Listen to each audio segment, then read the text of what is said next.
दो हंसों की कहानी। जातक कथा। मानसरोवर आज जो चीन में स्थित है, कभी मानस सरोवर के नाम से विश्व विख्यात था और उसमें रहने वाले हंस तो नीले आकाश में सफेद बादलों की छटा से भी अधिक मनोरम थे। उनके कलरव सुंदर नर्तकियों की नुपुर ध्वनियों से भी अधिक सुमधुर थे।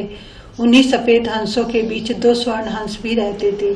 दोनों हंस बिल्कुल एक जैसे दिखते थे और दोनों का आकार भी अन्य हंसों की तुलना में थोड़ा बड़ा था। दोनों समान रूप से गुणवान और शीलवान भी थे। फर्क था तो बस इतना कि उनमें एक राजा था और दूसरा उसका वफादार सेनापति। राजा का नाम धृतराष्ट्र था और सेनापति का नाम सुमुख। दोनों हंसों की चर्चा देवों, नागों, यक्षों और विद्याधर ललनाओं के बीच अक्सर हुआ करती थी। कालांतर में मनुष्य योनि के लोगों को भी उनके गुण सौंदर्य का ज्ञान होने लगा। वाराणसी नरेश ने जब उनके विषय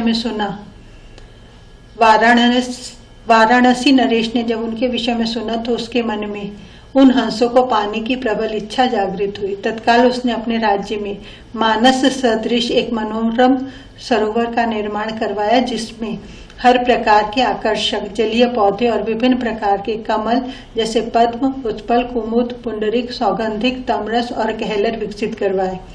मत्स्य और जलीय पक्षियों की सुंदर प्रजातियां भी वहां बसाई गई। साथ ही राजा ने वहां बसने वाले सभी पक्षियों की पूर्ण सुरक्षा की भी घोषणा करवाई, जिससे दूर दूर से आने वाले पक्षी स्वच्छंद भाव से वहां विचरण करने लगे। एक बार वर्षा काल के बाद जब हेमंत ऋतु प्रारंभ हुआ और आसमान का रंग बिल्कुल नीला होने लगा, तब मानस के दो हंस वाराणसी के ऊपर से उड़ते हुए जा रहे थे। तभी उनकी दृष्टि राजा द्वारा निर्मित सरोवर पर पड़ी। सरोवर की सुंदरता और उसमें तैरते रमणीक पक्षियों की स्वच्छंदता उन्हें सहज ही आकर्षित कर गई। तत्काल वे नीचे उतर आए और महीनों तक वहां की सुरक्षा, सुंदरता और स्वच्छंदता का आनंद लेते रहे। अंततोगत्वा वर्षा ऋतु के प्रारंभ होने से पूर्व वे फिर मानस को प्रस्थान कर गए।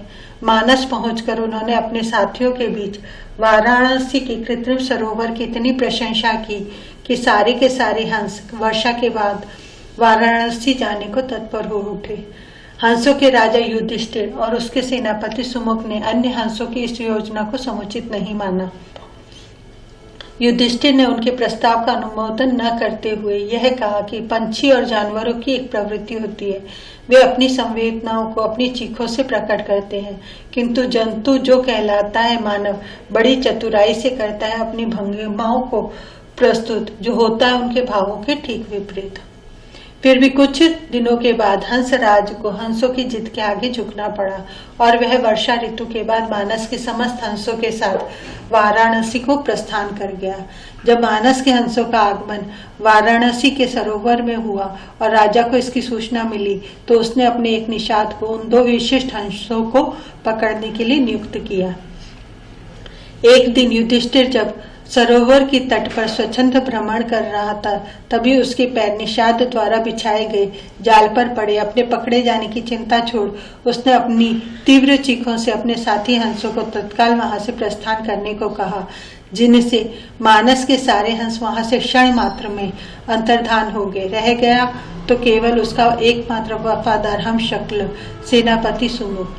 हंसराज ने अपने सेनापति को भी उड़ जाने की आज्ञा दी, मगर वह दृढ़ता के साथ अपने राजा के साथ ही जीना मरना उचित समझा।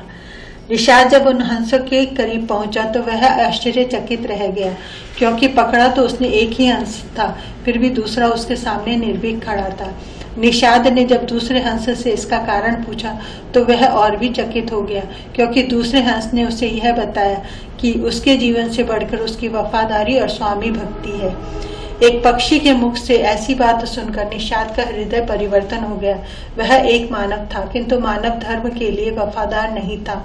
उसने हिंसा का मार्ग अपनाया था और प्राणातिपात से अपना जीवन निर्वाह करता था। शीघ्र ही उस निषाद ने अपनी जागृत मानवता के प्रभाव में आकर दोनों ही हंसों को मुक्त कर दिया। दोनों हंस कोई साधारण हंस तो थे नहीं। उन्होंने अपनी दूरदृष्टि से यह जान लिया था कि वह निषाद निसंदेह राजा के कोप का भागी बनेगा।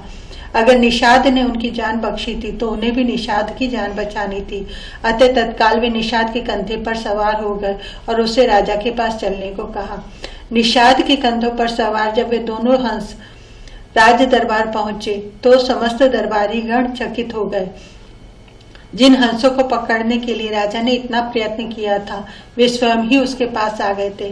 विस्मित राजा ने जब उनकी कहानी सुनी तो उसने तत्काल ही निषाद को राजदंड से मुक्त कर पुरस्कृत किया। उसने फिर उन ज्ञानी हंसों को आतिथ्य प्रदान किया और उनकी देशनाओं को राज दरबार में सादर सुनता रहा। इस प्रकार कुछ दिनों तक राजा का आतिथ्य स्वीकार कर दोनों ही हंस पुनः मानस को वापस लौट गए।